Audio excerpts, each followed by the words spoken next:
तो देखिए, Patna terror module की जांच जैसे जैसे आगे बढ़ रही है, कई और नए चेहरे शामिल हो रहे हैं। देखिए रिपोर्ट। इनका मकसद हिंदुस्तान में दहशत फैलाना नहीं बल्कि खतरनाक आतंकी संगठन बनना था। टेरर मॉड्यूल का पर्दाफाश पटना में हुआ, लेकिन इसका तार बिहार की राजधानी से सैकड़ों किलोमीटर दूर मोतिहारी से जुड़ गया। एक और नया चेहरा सामने आया है जिसका नाम है रियाज मारूफ उर्फ बबलू। सूत्रों के मुताबिक एनआईए की टीम कल रियाज के गांव पहुंची, लेकिन रियाज मारूफ उर्फ बबलू को पकड़ नहीं पाई। उससे पहले वो फरार हो गया। घर वालों से भी मुलाकात नहीं हुई।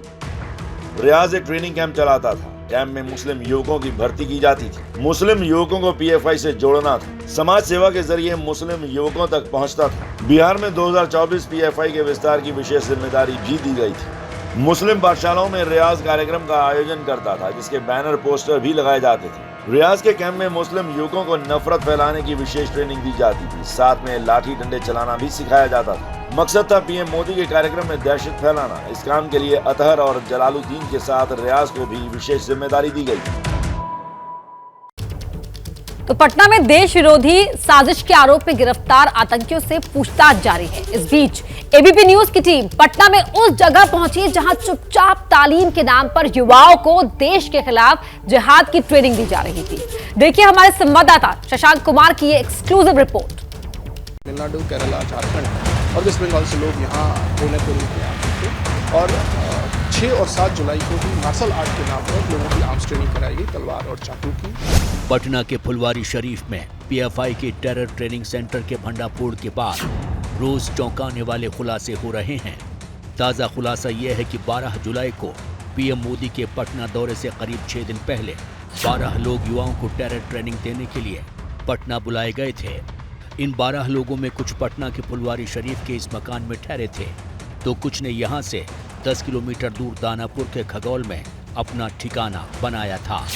इस वक्त हम पटना में दानापुर रेलवे स्टेशन के पास हैं। आपको दिखाना चाहेंगे, ये दानापुर रेलवे स्टेशन के बिल्कुल पास का एरिया है। वहाँ देखिए एक छत पे लाउड स्पीकर लगा हुआ है। हम अपने कैमरा पर्सन विशाल राय को कहेंगे आपको जूम कर दिखाएं। जो लाउड स्पीकर जिस छत पे लगा हुआ है वहाँ पर मस्जिद और मदरसा दोनों है। जो सूत्र बता रहे हैं कि यहाँ पर बाहर से दूसरे राज्यों से लोग आए थे और यहाँ पर युवाओं को ट्रेनिंग देते थे। उन लोगों का एक ही लक्ष्य था कि 2047 तक भारत को मुस्लिम राष्ट्र बना दिया जाए।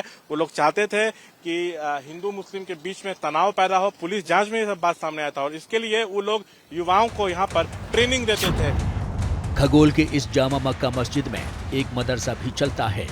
आरोप है कि यहीं पर तालीम के नाम पर अशिक्षित और बेरोजगार युवाओं को शारीरिक शिक्षा और मार्शल आर्ट्स के नाम पर हथियार चलाने की ट्रेनिंग दी जाती थी।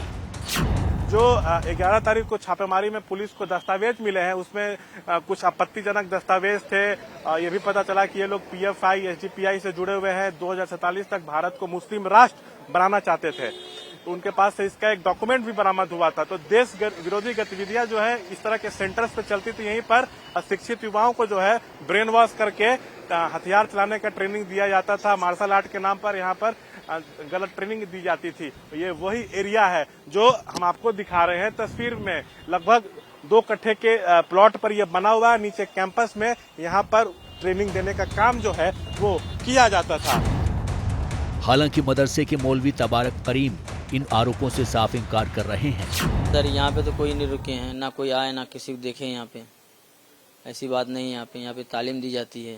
मतलब कहा जा रहा है कि पीएफआई, एसडीपीआई के आड़ में देश विरोधी गतिविधियां चल रही हैं। गलत बात है। यहाँ पे कोई ऐसा बात नहीं है।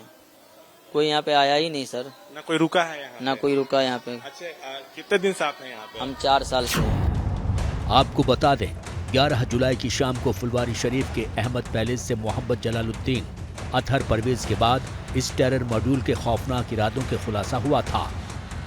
यही वो अहमद पैलेस है जहाँ से पुलिस ने पीएफआई के 2 संदिग्ध आतंकी को गिरफ्तार किया है।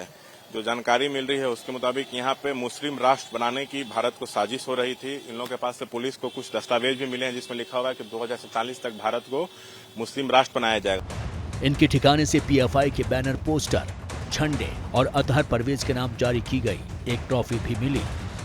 तो देखिए वहाँ से पीएफआई, एसडीपीआई का झंडा, बैनर, पोस्टर ये सब मिला। हम आपको दिखा रहे हैं, यही वो तस्वीरें हैं। आप देखिए उनके घर पे जब छापेमारी पुलिस ने की है तो वहां से PFI SDPI का झंडा, पैम्पलेट, पुलिस को और भी अन्य जो दस्तावेज हैं वो बरामद हुए हैं। तमिलनाडु, केरला, झारखंड और वेस्ट बंगाल से लोग यहाँ ट्रेनर के रूप में आते थे और 6 और 7 जुलाई को ही मार्शल आर्ट के नाम पर लोगों की आर्म्स ट्रेनिंग कराई गई, तलवार और चाकू की।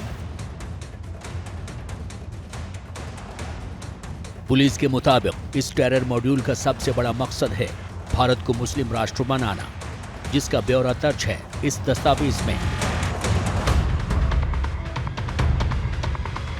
इस दस्तावेज पर लिखा है India 2047 towards rule of Islamic India, not for circulation. इस बुकलेट को चोरी छिपे संगठन के बीच बांटा जाता है। इनका जो ये इंडिया विजन 2047 है towards rule of Islam in India, internal document not for circulation, ये बांटने के लिए नहीं है। ये लोग गुप्त रूप से इसको करते हैं।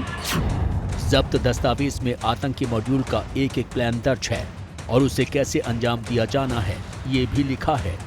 डॉक्यूमेंट की इसी गाइडलाइन पर टेरर मॉड्यूल के आतंकी ट्रेनिंग सेंटर चला रहे थे। मोहम्मद जलालुद्दीन के मकान में PFI की राजनीतिक पार्टी SDPI से जुड़ा अतहर परवेज नाम का संदिग्ध आतंकी बीते 2 महीने से इस खुफिया मिशन को अंजाम देने में जुटा था। अतहर पहले प्रतिबंधित आतंकी संगठन सिमी से जुड़ा था। अतहर परवेज, जिसके बारे में अभी तक जो सूचना प्राप्त हुई है वो सिमी के पूर्व सदस्य रहे हैं। 2001-2 में जब सिमी बैन हुआ था तो बिहार में जो ब्लास्ट हुए थे इसमें इनके छोटे भाई मंजर परवेज जेल गए थे और 2001, 2003 और 2013 में बिहार में जो केसेस हुए हैं टेररिस्ट एक्टिविटीज़ के, उन सारे केसेस के अभियुक्तों के ये बेलर हैं। ये वेरीफाई हो गया है, इन्होंने खुद इसको स्वीकार किया है। इस मामले में अब तक 5 गिरफ्तारियां हुई हैं, जिसमें मरगूब अहमद उर्फ दानिश नाम का आरोपी भी शामिल है, जो गजवाए हिंद नाम के देश विरोधी व्हाट्सएप ग्रुप से जुड़ा था, जिसमें पाकिस्तान, बांग्लादेश के लोग भी हैं।